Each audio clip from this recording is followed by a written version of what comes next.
Give me your favorite Joe Burrow story that you've heard that illustrates perfectly how spectacular he is and is becoming in the NFL. This one's great. So I think and I would say this. I think a lot of people misjudge who Joe Burrow is because he doesn't pop physically the way that Patrick Mahomes or Josh Allen do, right?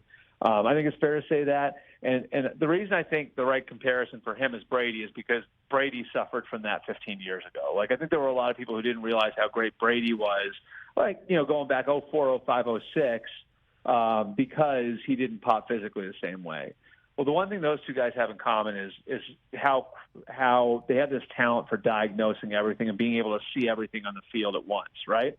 So that's what Joe's been able to do. And a lot of times things look easy to him out there because he's doing things to make them easy. Like on the touchdown pass to Jamar Chase last week, he was moving the defense with his eyes. He was looking to his right, and that cleared out space to his left, which is why Chase was so open and why Chase had so much room to run when he got the ball.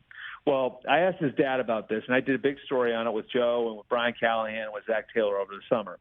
So I called Joe's dad, Jimmy, who still lives there in Ohio, and I asked him when the first time he'd ever seen this from Joe was. And he said, it's funny you asked that. He's like, so when we moved to Athens, Ohio, Joe was 8 years old. And he went and played youth football. It was his first time playing quarterback. And during camp of that year, getting ready for the youth football season at 8 years old, the head coach of the youth team noticed Joe was really smart and saw the game really well. So he gave him this one piece of autonomy where he said, if the A gaps aren't covered, you tap the center on his side to let him know that you're just going to run the ball. You're just going to sneak it yourself to pick up the yardage. In his first ever youth game, Rich, he did that and ran for a 70-yard touchdown. Jimmy Burrow sent me the video to prove it. I mean, it is so, wow. Like, as an 8-year-old kid, and that's the best story I can give you on what's special about Joe and how innate it is.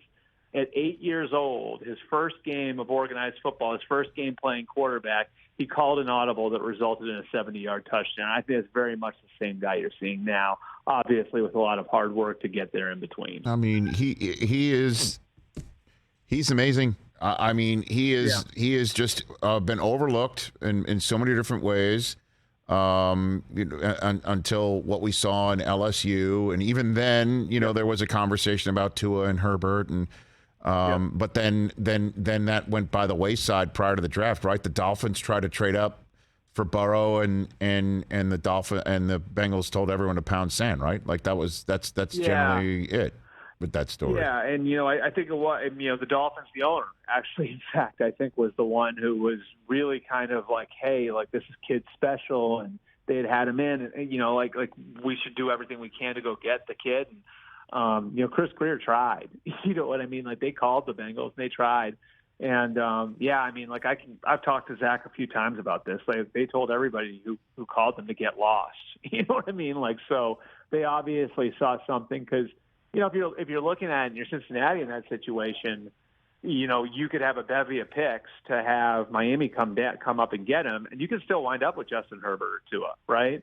So like at that point, Cincinnati, I think to their credit, saw the difference between Joe Burrow and everybody else and stuck to their guns and sat there and took Joe Burrow number one overall. So yeah, and I think the biggest thing, Rich, really, he's just a culture changer. You know what I mean? Like, and it's not like LSU wasn't a powerhouse program before, but you remember what they were before, right? No, yeah. Like defense, run game, they never. I mean, if LSU threw for 200 yards in a game, like it was like, whoa, where'd that come from? As good as they were, that's always what they were. It's just defense and run game. And when Les Miles was there, it was like Bo Schembechler, Big Ten football.